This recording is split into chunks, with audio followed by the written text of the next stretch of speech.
Hello everyone, welcome back to our channel future study. तो guys, ये video most important होने वाली है due SOA regular NCBF student के लिए, जो कि सेमेस्टर फर्स्ट में हो सकते हैं या तो सेमेस्टर सेकंड में हो सकते हैं। ठीक है, तो ये जो सब्जेक्ट है आपके सेमेस्टर फर्स्ट एंड सेकंड दोनों में है, और प्लस सिलेबस भी सेम है, सब कुछ सेम है, पेपर कोड भी आपका सेम ही है। तो देखिए, जो आपने अपने सब्जेक्ट लिया है हिंदी है हिंदी भाषा संप्रेषण और संचार, तो आप ये देख सकते हैं आपके स्टडी मटेरियल में, आप डाउनलोड करते हैं ऑनलाइन या आपको कॉलेज से मिलती है, उस पर भी आपको लिखा होगा सेमेस्टर फर्स्ट एंड सेकंड। तो ये कंफ्यूजन नहीं होनी चाहिए किसी स्टूडेंट को कि ये सेमेस्टर फर्स्ट की वीडियो या सेकंड की, तो ये दोनों स्टूडेंट की वीडियो है। ठीक है, और ये देखिए आपको इसमें mostly important question with answer हम बताएंगे। सबसे पहले, अभी तक आपने हमारे टेलीग्राम व्हाट्सएप ग्रुप ज्वाइन नहीं किया तो कर सकते हैं, लिंक आपको डिस्क्रिप्शन बॉक्स में मिल जाएगा। ठीक है, तो ये जो हमने एक पीडीएफ को तैयार किया है, पहले आप इसको समझिए और देखिए। तो इसमें जिसमें मोस्ट इम्पोर्टेंट क्वेश्चन है, टोटल क्वेश्चन की हम बात करें तो इसमें 20 क्वेश्चन आपको देखने को मिलेंगे। 20 क्वेश्चन है, जो कि आपके पेपर में इसमें से 10 क्वेश्चन आएंगे, जिसमें से आपको 5 क्वेश्चन अटेंड करने होते हैं, और जो आपका लेटेस्ट क्वेश्चन पेपर है वो 90 नंबर का क्वेश्चन पेपर आता है। ठीक है, तो ये आपको हमने बताया क्वेश्चन कितने आएंगे, कितने हो सकते हैं। ठीक है, जिस भी स्टूडेंट को इस पीडीएफ को परचेज करना है तो आप हमारे व्हाट्सएप नंबर पर मैसेज कर सकते हैं, आपको एक स्कैनर सेंड किया जाएगा जिस पर आप 50 रुपये पे करके इस पीडीएफ को ले सकते हैं, और जो क्वेश्चन यही आएंगे आपके पेपर में। अगर आपको विश्वास नहीं है तो हमारे इससे पहले की भी वीडियो अपलोड है 2022 की, उसमें हमने प्रीवियस ईयर का क्वेश्चन पे भी बताए, प्लस ये सब्जेक्ट के क्वेश्चन विद आंसर एक्सप्लेन किए गए हैं, आप उस वीडियो को देख सकते हैं। प्लस आप प्रीवियस ईयर का क्वेश्चन पेपर उठा के देखिए, यही क्वेश्चन आपको देखने को मिलेंगे। ठीक है, तो ठीक है, इसके बाद देखिए जो आपका सिलेबस है जो क्या है। तो सबसे पहले आपकी यूनिट फर्स्ट एंड सेकंड, दो इसमें सिलेबस है, दो यूनिट है।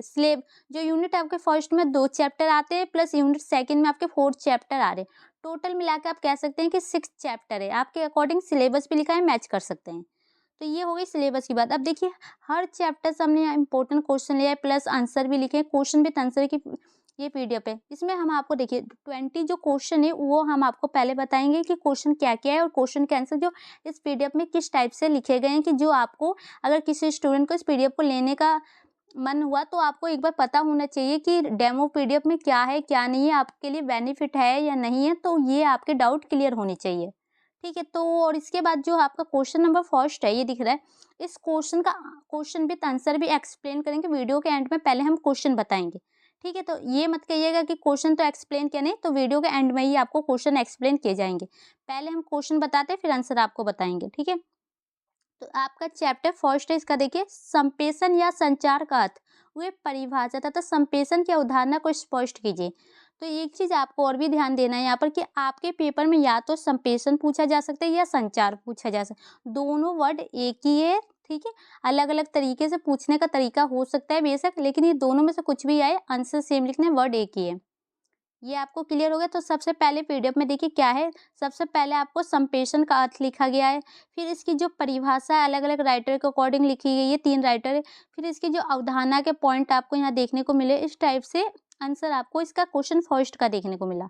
अब देखिए क्वेश्चन जो सेकेंड है, संप्रेषण या संचार के विभिन्न तत्वों, संप्रेषण का महत्व तथा उद्देश्य का वर्णन कीजिए। तो आपके पेपर में देखिए इसके तत्व के अकॉर्डिंग, महत्व के अकॉर्डिंग, उद्देश्य के अकॉर्डिंग क्वेश्चन पूछा जा सकता है। ठीक है, तो उद्देश्य के अकॉर्डिंग पॉइंट लिखे हैं, फिर इसके बाद आपको इसके तत्व के अकॉर्डिंग पॉइंट लिखे हैं, देख सकते हैं।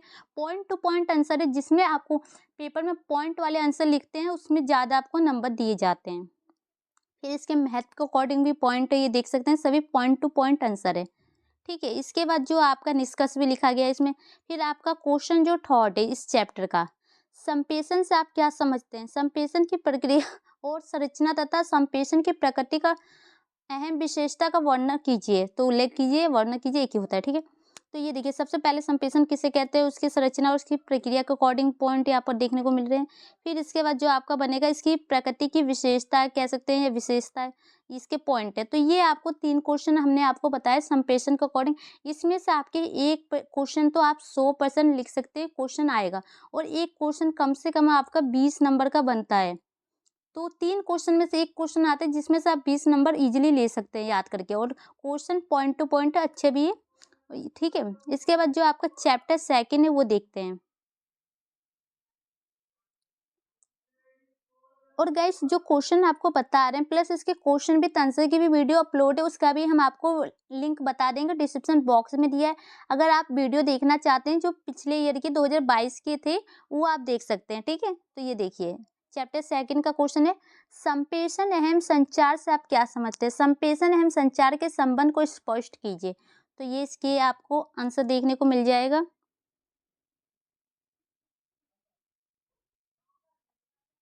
तो ये देख सकते हैं आंसर आपको। इसके बाद आपका नेक्स्ट क्वेश्चन बनेगा, देखिए संप्रेषण या संचार के विभिन्न आयाम या माध्यम का वर्णन कीजिए। तो इसके पेपर में आ सकता है आपके इसके आयाम बताइए, इसके माध्यम बताइए संप्रेषण या संचार के, तो आपको ये पॉइंट लिखने होते हैं। ठीक है, तो ये पॉइंट आपको यहाँ देख रहे हैं। इसके बाद जो आपका नेक्स्ट बनेगा क्वेश्चन, इसमें आपको टोटल कितने क्वेश्चन आपको पता चले इस चैप्टर के अकॉर्डिंग। क्वेश्चन नंबर 4 ये आपके आयाम के अकॉर्डिंग आ सकता है, एक ही क्वेश्चन है। ठीक है इसमें। फिर इसके बाद आपका यूनिट जो 5 है उसको अकॉर्डिंग देखिए। तो आप मान के चल सकते हैं चैप्टर फर्स्ट एंड सेकंड से 2 क्वेश्चन आ जाएंगे। 4 क्वेश्चन में से हम बता रहे हैं जिसमें से 2 क्वेश्चन आ सकते हैं। तो आप 4 क्वेश्चन याद कीजिए, 2 क्वेश्चन आएंगे, 40 नंबर आपके ऐसे ही आ जाएंगे। ठीक है। इसके बाद देखिए जो आपका यूनिट, हर चैप्टर से 2 क्वेश्चन, 1 क्वेश्चन जरूर बनते हैं। ये देखिए आपका क्वेश्चन नंबर 6 है, संप्रेषण का भाषा से क्या संबंध है? हिंदी भाषा में संप्रेषण किस प्रकार कार्य करता है, व्याख्या कीजिए। और इसके उद्देश्य के अकॉर्डिंग भी आ सकता है। तो ये आपके इसके आंसर यहाँ पर आपको देखने को मिल जाएंगे। इसके बाद नेक्स्ट क्वेश्चन देखिए, संप्रेषण के विभिन्न प्रकार का उल्लेख कीजिए तथा संप्रेषण के प्रकार का लाभ और हानि भी बताइए। तो एक चीज याद रखिएगा, आपके पेपर में संप्रेषण के प्रकार पूछे तो आप ये लिख सकते हैं मौखिक संप्रेषण होता है, प्लस इसके लाभ हानि भी पूछे जा सकते हैं। और एक चीज और बताना चाह रहे हैं कि आपके पेपर में अलग से भी क्वेश्चन आ सकता है, या आपसे पूछा जा सकता है सिंपली मौखिक संप्रेषण किसे कहते हैं, उसके लाभ प्लस हानियां बताइए। तो ये आप लिखेंगे, प्लस इसके लाभ लिखेंगे, फिर इसकी देखिए हानियां लिखेंगे, इस टाइप से दोष। तो ये क्वेश्चन ये अलग से भी पूछा जा सकता है या आपके प्रकार में पूछे। फिर इसी टाइप से जो लिखित संप्रेषण क्या है, इसके लाभ प्लस हानियां बताइए, तो पेपर में आ सकता है। ये प्रकार के पॉइंट 4 है। इसी तरह से औपचारिक संप्रेषण के ऊपर भी आ सकता है और अनौपचारिक संप्रेषण के अकॉर्डिंग भी आ सकता है। तो इसके प्रकार 4 टाइप के होते हैं जो कि हमने आपको बताया संप्रेषण के। और ये 4 टाइप के जो प्रकार है इसके अकॉर्डिंग 4 क्वेश्चन में से एक क्वेश्चन पेपर में आ सकता है। तो आपको पॉइंट अच्छे से याद होना चाहिए। ठीक है। इसके बाद देखिए, संप्रेषण के सामने आने वाली चुनौतियों का वर्णन कीजिए। संप्रेषण की चुनौतियां संभावना को लेख लिखिए। मतलब कि जो संप्रेषण करते टाइम हमें चुनौतियों का सामना करता बनता है वो बताना होता है। तो ये देख सकते हैं पॉइंट आपको यहाँ देखने को मिल रहे हैं। निष्कर्ष इसके बाद देखिए,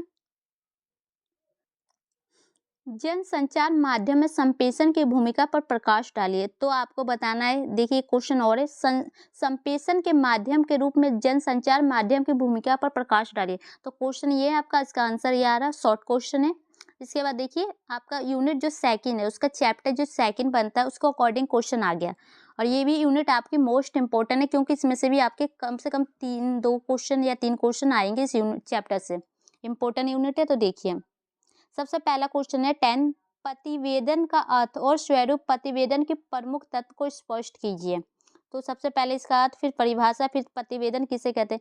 तो देखो जो प्रतिवेदन है उसे इंग्लिश में रिपोर्ट कहते हैं। तो रिपोर्ट तो आपको पता ही है। ठीक है। फिर इसके बाद देखिए इसके तत्व के अकॉर्डिंग है, फिर इसके बाद स्वरूप के अकॉर्डिंग भी आंसर है। फिर इसके बाद देखिए प्रतिवेदन लेखन की प्रक्रिया, प्रकार, विशेषता, महत्व, उद्देश्य का वर्णन कीजिए। तो आपके पेपर में आ सकता है कि जो प्रतिवेदन लेखन की प्रक्रिया बताइए, या यही पूछा जा सकता है, या आपसे प्रकार भी पूछा जा सकता है, विशेषता भी पूछा जा सकता है, महत्व या उद्देश्य को, ये 5 पॉइंट है, इनमें से कोई सा भी 1 से 2 पॉइंट आपके पेपर में पूछा जाएगा, पांचों नहीं पूछे जाएंगे। ठीक है। इसी टाइप से एक आएगा कि जो प्रतिवेदन लिखते टाइम आपको किन किन बातों का ध्यान रखना चाहिए रिपोर्ट लिखने में, मतलब क्या क्या पॉइंट इंपॉर्टेंट होते हैं। तो इसी टाइप से। ठीक है। तो ये इसकी विशेषता के अकॉर्डिंग सारे पॉइंट यहाँ देखने को मिलेंगे, उद्देश्य भी, महत्व भी। फिर इसके प्रकार के अकॉर्डिंग भी 4 प्रकार के होते हैं, सभी कुछ लिखा है, प्लस एग्जाम्पल के तौर पर भी लिखा है कि इसका कैसे किया जा सकता है इसके प्रकार में। फिर आपका नेक्स्ट क्वेश्चन ये वाला था जो हमने आपको बताया। ठीक है। इसके बाद जो आपका यूनिट सेकंड आता है, इसमें एक क्वेश्चन था जो ऊपर अभी हमने बताया, एक क्वेश्चन इंपॉर्टेंट है। अब आपका चैप्टर थर्ड का क्वेश्चन देख सकते हैं। अनुच्छेद से आप क्या समझते हैं? अनुच्छेद का अर्थ, परिभाषा और स्वरूप या प्रकार का महत्व या विशेषता का वर्णन कीजिए।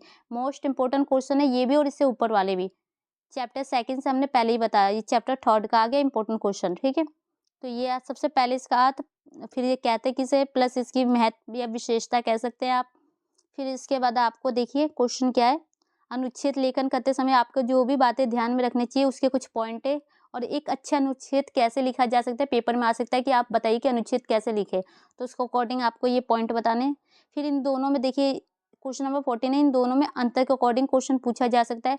तो देखिए अंतर को हमने लिखने का तरीका देखिए, सबसे पहले आपको ये अनुच्छेद के अकॉर्डिंग है, फिर ये इसके अकॉर्डिंग है, ये ऐसे कलरफुल हमने लिख रखा है, ठीक है। फिर इसके बाद आपका ये भी इम्पोर्टेंट क्वेश्चन है डायरी के अकॉर्डिंग। देखिए डायरी लेखन से क्या क्या समझते हैं आप, डायरी लेखन के महत्व, उद्देश्य, स्वरूप, प्रक्रिया का उल्लेख कीजिए। तो सबसे पहले डायरी क्या होती है, प्लस इसका उद्देश्य क्या होता है, इसके प्रकार, स्वरूप, महत्व को अकॉर्डिंग क्वेश्चन, इनमें से हम देखिए सभी पॉइंट हमने यहाँ पर ले रखा है एक ही क्वेश्चन के अंदर, 4 से 5 पॉइंट, लेकिन आपके पेपर में 2 से 3 पॉइंट ही पूछे जाएंगे, ये भी याद रखिएगा, ये नहीं कि आपको इतना लॉन्ग लिखना होगा। हमने एक ही क्वेश्चन में आपको बता दिया है, और शॉर्ट नोट के अकॉर्डिंग अच्छे अच्छे पॉइंट टू, तो ये देख सकते हैं। फिर इसके बाद आपका जो नेक्स्ट क्वेश्चन बनेगा वो दिखा देते हैं, ये विशेषता के अकॉर्डिंग। नेक्स्ट क्वेश्चन है, संवाद से क्या अभिप्राय है, संवाद के स्वरूप, महत्व, विशेषता, संवाद लेखन की प्रक्रिया की व्याख्या कीजिए। तो ये सब आपके पॉइंट है इसके। फिर देखिए ब्लॉग लेखन से क्या अभिप्राय है, एक सफल ब्लॉग लेखन की क्या विशेषता है। सबसे पहले बताएंगे जो ब्लॉग होता है वो क्या होता है, प्लस उसको एक अच्छे तरीके से हम ब्लॉग कैसे लिख सकते हैं, ठीक है। तो उसके फायदे क्या होते हैं उसको लिखने के, ये भी आपको बताएंगे इसमें। फिर इसको कैसे हम शुरू कर सकते हैं या कैसे लिख सकते हैं, उसकी प्रक्रिया के अकॉर्डिंग आप बता सकते हैं। फिर आपका जो यूनिट 2 का चैप्टर 4 एंड लास्ट चैप्टर, लेखन से क्या अभिप्राय है, इसके प्रकार और महत्व का वर्णन कीजिए। तो सबसे पहले इसके अर्थ, फिर इसके महत्व बताएंगे आप, फिर इसके प्रकार बताएंगे। और आपका क्वेश्चन देखिए, सांप्रदायिकता से क्या समझते हैं। सांप्रदायिकता लेखन के स्वरूप को स्पष्ट करते हैं, उनकी इसकी भाषा पर प्रकाश डालिए। तो ये बताना है इसके गुण प्लस इसके तत्व के अकॉर्डिंग क्वेश्चन, ठीक है। फिर इसके बाद एक लास्ट क्वेश्चन है जो कि ये देखिए, एक समाचार पत्र में सांप्रदायिकता की भूमिका पर विचार कीजिए तथा समाचार और सांप्रदायिकता लेखन में अंतर स्पष्ट कीजिए। तो गाइज फाइनली 20 क्वेश्चन हमने बताया, 20 में से आपके 10 क्वेश्चन पेपर में पक्का आने वाले गाइज, और इसमें से आपको 5 क्वेश्चन अटेंड करने। तो मतलब कि जैसे आपको यहाँ 100% सिलेबस है, आप इसमें 10 क्वेश्चन में से अगर इसमें से 10 क्वेश्चन आप करते हैं इस पीडीएफ के अकॉर्डिंग, तो आपके 5 क्वेश्चन आपके पेपर में आ जाएंगे। तो आप 10 क्वेश्चन भी अगर 50% सिलेबस भी आप करके पेपर में जाते हैं, जब भी आप पास आउट हो सकते हैं, और वो भी अच्छे पॉइंट है, अच्छे नंबरों से भी। तो देखिए अगर किसी भी स्टूडेंट को इस पीडीएफ को परचेज करना है तो व्हाट्सएप पर कांटेक्ट करना है सीधे आपको, ठीक है। व्हाट्सएप नंबर पर मैसेज करना है, कॉल नहीं लगता इस नंबर पर, तो किसी भी स्टूडेंट कॉल करने की कोशिश ना करे। और प्लस ये देखिए टेलीग्राम व्हाट्सएप ग्रुप ज्वाइन कर सकते हैं, लिंक आपको डिस्क्रिप्शन बॉक्स में मिल जाएगा। अब चलिए आपको क्वेश्चन भी आंसर कराते हैं, प्लस आपको ये भी बताते हैं जो बाकी क्वेश्चन है इसकी वीडियो आपको कहाँ मिल जाएगी, कैसे आपको चेक करनी, जो हमने 2022 में अपलोड कर रखे हैं। सबसे पहले हम इस क्वेश्चन का आंसर कराते हैं, फिर इसके बाद उस वीडियो के अकॉर्डिंग बात करेंगे, वो प्लेलिस्ट का ऑप्शन आपको हम सेंड कर देंगे। तो देखते हैं संप्रेषण या संचार का अर्थ हुए परिभाषा तथा संप्रेषण की अवधारणा को स्पष्ट करें। सबसे पहले हम देखते हैं संप्रेषण का अर्थ। संप्रेषण का सामान्य अर्थ होता है एक स्थान से दूसरे स्थान तक किसी वस्तु विचार को भेजना। मतलब जो संप्रेषण क्या होता है, जो आपके विचार होते हैं किसी वस्तु को एक स्थान से हम दूसरे स्थान पर भेजते हैं, उसको संप्रेषण कहा जाता है। किंतु इसके विशेष अर्थ के अंतर्गत वे समस्त भाव तथा विचार सम्मिलित किए जा सकते हैं जिन्हें एक व्यक्ति दूसरे व्यक्ति तक पहुंचाता है। और इसके अंतर्गत देखिए आपके जो आपके विचार है वो एक विचार को दूसरे व्यक्ति तक वो जो विचार पहुंचाते हैं उसको भी संप्रेषण कह सकते हैं, ठीक है। इसके आगे देखिए, यही एक प्रक्रिया, इस प्रक्रिया के माध्यम से ही भावों विचारों का आदान प्रदान होता है, यही संप्रेषण है। और ये क्या होती है, एक प्रक्रिया होती है, इसके द्वारा जो आपके भाव विचार होते हैं उसका आदान प्रदान मतलब एक दूसरे से लेना देना होता है, इसी को हम संप्रेषण कहते हैं, ठीक है। अब देखिए जो संप्रेषण की परिभाषा क्या है, तो अलग-अलग राइटर के अकॉर्डिंग अलग-अलग है। तो फर्स्ट राइटर के अकॉर्डिंग देख सकते हैं, विचारों, जानकारियों आदि का विनिमय दूसरे तक पहुँचाना या बाँटना, चाहे वो मौखिक, लिखित या संकेत हो, संप्रेषण है।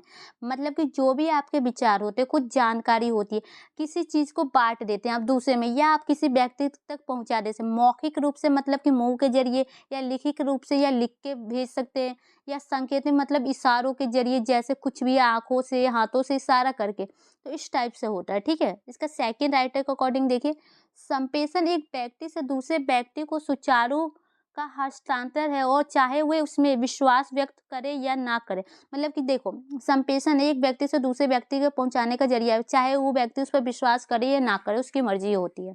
जैसे कि हम आपको बता रहे हैं कि जैसे कि हम आपको ये पढ़ा रहे हैं और आपको हम समझाने की कोशिश कर रहे हैं, अगर आपको ये समझ आता है, तो संप्रेषण हो रहा है। अब आपकी मर्ज़ी है कि आप हमारे ऊपर विश्वास कर रहे हैं या नहीं कर रहे, वो आपके ऊपर डिपेंड करता है कि हम सही बोल रहे हैं, नहीं बोल रहे हैं, पीडीएफ के अकॉर्डिंग या किसी भी अकॉर्डिंग। ठीक है, तो इसका थर्ड पॉइंट है, संप्रेषण एक व्यक्ति से दूसरे व्यक्ति के माध्यम सूचनाओं का संप्रेषण है, चाहे उसके द्वारा विश्वास उत्पन्न हो या नहीं हो, परस्परी विनिमय हो या नहीं, लेकिन इस प्रकार की दी गई सूचना प्राप्तकर्ता को समझ आ जानी चाहिए। तो मतलब कि जो भी हम आपको सूचनाएं दे रहे हैं, इस क्वेश्चन के माध्यम से ही हम आपको आंसर बता रहे हैं, तो आपको समझ में आ रहा है, तो और जो हम आपको देना चाह रहे हैं, तो वो आपका संप्रेषण हो रहा है हम दोनों के बीच में, आपस में। ठीक है, अब देखिए जो संप्रेषण की अवधारणा क्या है, तो इसके अकॉर्डिंग देखिए क्वेश्चन आ सकता है, मनुष्य एक सामाजिक प्रणाली और उसे अपने विचार, भावना और अभिव्यक्ति व्यक्त करने के लिए संप्रेषण पर निर्भर रहना पड़ता है। तो जो मनुष्य क्या है, एक सामाजिक प्रणाली, अपनी भावनाओं को, अपने विचारों को व्यक्त करने के लिए वो संप्रेषण का सहारा लेता है, उस पर निर्भर रहता है। दूसरे शब्दों में संप्रेषण मनुष्य की अनिवार्य आवश्यकता और उसके सामाजिक जीवन का आधार है, और ये बहुत ही जरूरी है मनुष्य के लिए, और ये सामाजिक जीवन का आधार है संप्रेषण। इसका सेकंड पॉइंट देख सकते हैं, सामाजिक व्यवहार के लिए मनुष्य को एक दूसरे से संवाद स्थापित करना पड़ता है, इसलिए संप्रेषण द्वारा ही मानव समाज की संरचना प्रक्रिया संभव बनती है। तो देखो, जो समाज में आप व्यवहार करते हैं, मनुष्य द्वारा एक दूसरे से संवाद करते हैं, तो इसके लिए हमें संप्रेषण की जरूरत होती है। प्लस जो मानव समाज में इसकी संरचना के लिए हमें संप्रेषण के द्वारा ही इसको संभव किया जा सकता है, इसकी प्रक्रिया द्वारा। इसके अभाव में मानव समाज की कल्पना नहीं की जा सकती। बिना संप्रेषण के जो मानव समाज है, उसकी कल्पना नहीं की जा सकती। इसके बिना किसी भी प्रकार के समाज का निर्माण संभव नहीं है, और बिना संप्रेषण के कोई भी समाज नहीं बन सकता। ठीक है, संप्रेषण का प्रारंभ मानव जीवन के अभिभावक के साथ होता है, और जीवन पर्यंत संप्रेषण का महत्व बना रहता है। संप्रेषण मनुष्य तक ही सीमित नहीं, बल्कि इसका इतिहास इससे भी पुराना है। पशु पक्षी आदि अपनी आवश्यकता अनुसार संप्रेषण करते हैं।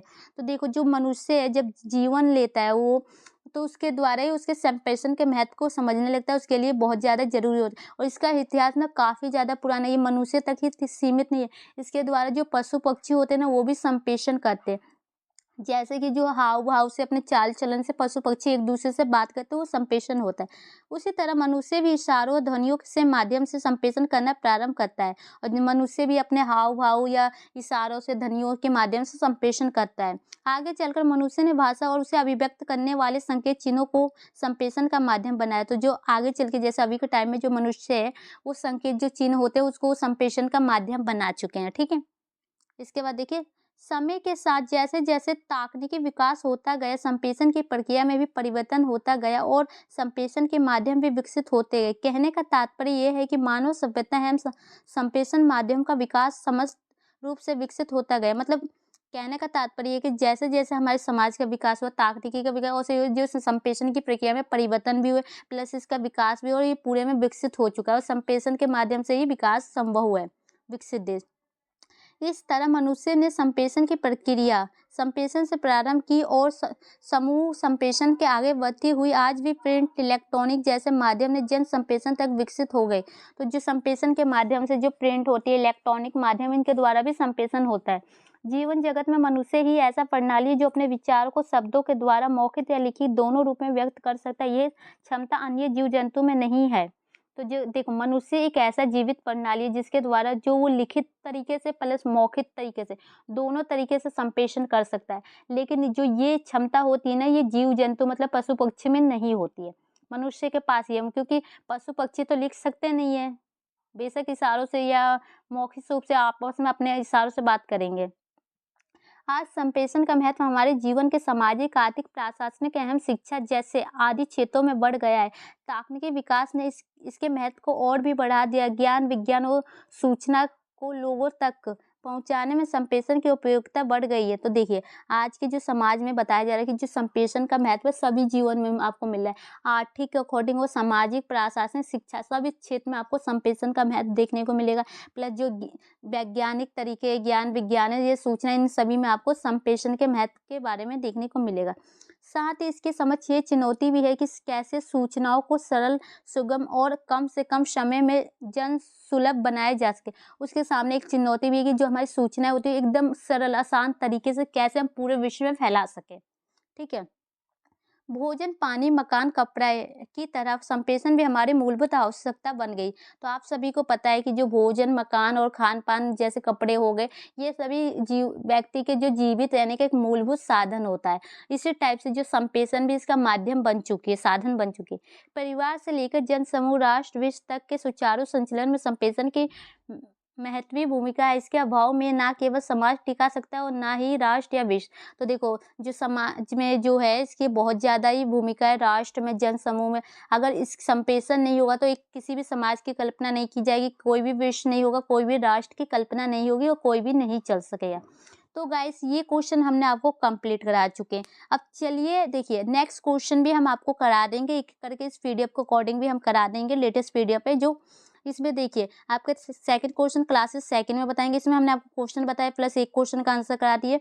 जिस भी स्टूडेंट को पीडीएफ परचेस करना है व्हाट्सएप पर कांटेक्ट कर सकते हैं। अब हम बताते हैं कि जो इस पीडीएफ के अकॉर्डिंग बाकी के क्वेश्चन अपलोड है वो आपको कैसे मिलेंगे। तो गाइस, सबसे पहले देखिए कि आपको हमारे चैनल पर विजिट करना है फ्यूचर स्टडी। ठीक है। इसके बाद आपको एक प्लेलिस्ट का ऑप्शन देखने को मिल जाता है, इस पर आपको क्लिक करना है। जब आप इस पर क्लिक करेंगे आपको नीचे करना है सेमेस्टर सेकंड के अकॉर्डिंग या सेमेस्टर फर्स्ट के अकॉर्डिंग आपको वीडियो के अकॉर्डिंग प्लेलिस्ट चेक करना है। ऊपर आपको फिफ्थ एंड थर्ड सेमेस्टर के अकॉर्डिंग प्लेलिस्ट मिलेंगे। तो जो आपका सेमेस्टर सेकंड है, जैसे कि आपको यहाँ दिखने को मिलेगा, अभी एक सेकेंड, ये रहा आपका सेमेस्टर सेकंड दिख रहा है। ये सेकंड के स्टूडेंट के लिए हमने बनाई थी और ये ही आपकी भी video semester first and second के अकॉर्डिंग। तो इस पर आपको क्लिक करना है। सबसे पहले हमने जो इसमें इम्पोर्टेंट क्वेश्चन बता रखे हैं कि जो ऑल यूजी कोर्स स्टूडेंट की पीडीएफ है प्लस ये वीडियो है। ठीक है। इसमें देखिए क्वेश्चन आपको मिलेंगे। फिर इसके बाद देखिए यहाँ पर हमने क्वेश्चन विद आंसर एक्सप्लेन कर रखा है कि देखिए इसमें संप्रेषण के प्रकार के अकॉर्डिंग जो आपके क्वेश्चन बनते हैं प्लस इसके जो लाभ हानि होते हैं वो आपको बताया। इसके बाद जो आपका नेक्स्ट क्वेश्चन है इसकी अवधारणा, उसकी प्रक्रिया। जो अवधारणा जैसे कि अभी हमने आपको इस वीडियो में बताया ना, वही अवधारणा इसके अकॉर्डिंग मिलेंगे। फिर इसमें जो लिखित मौखिक संप्रेषण के अर्थ लाभ भी मिलेंगे। फिर इसके बाद देखिए आपका जो यूनिट फर्स्ट का चैप्टर सेकेंड है उसके अकॉर्डिंग ये क्वेश्चन अपलोड है, 22 मिनट की वीडियो है। फिर इसके बाद जो आपका क्लास थर्ड में आपका चैप्टर यूनिट सेकेंड का चैप्टर फर्स्ट के अकॉर्डिंग हमने क्वेश्चन अपलोड कर रखा है, 3 क्वेश्चन है। इसी टाइप से आपको चेक करना है। और ये पीडीएफ के अकॉर्डिंग हमने बता रखा था जैसे कि अभी बताया है कि इसमें पीडीएफ है। ठीक है। तो फिर इसके बाद आपका चैप्टर यूनिट सेकंड आ गया, उसके अकॉर्डिंग क्वेश्चन है। ये क्वेश्चन ये क्लासेस 6 7 क्लासेस 8 तक हमने अपलोड कर रखे हैं। तो देखिए अगर किसी स्टूडेंट को वीडियो कंप्लीट देखनी है तो क्लासेस 8 तक आप देख लीजिए। इसी में से ये कम से कम आपके 10 क्वेश्चन हमने इसमें करा चुके हैं। तो आप ये सभी वीडियो को देख सकते हैं। ठीक है। जिस भी स्टूडेंट को पीडीएफ परचेज करना है व्हाट्सएप पर कांटेक्ट कीजिएगा। वीडियो अच्छी लगे तो लाइक शेयर कीजिए। इसका लिंक हम आपको डिस्क्रिप्शन बॉक्स में दे देंगे प्लेलिस्ट का। Thank you.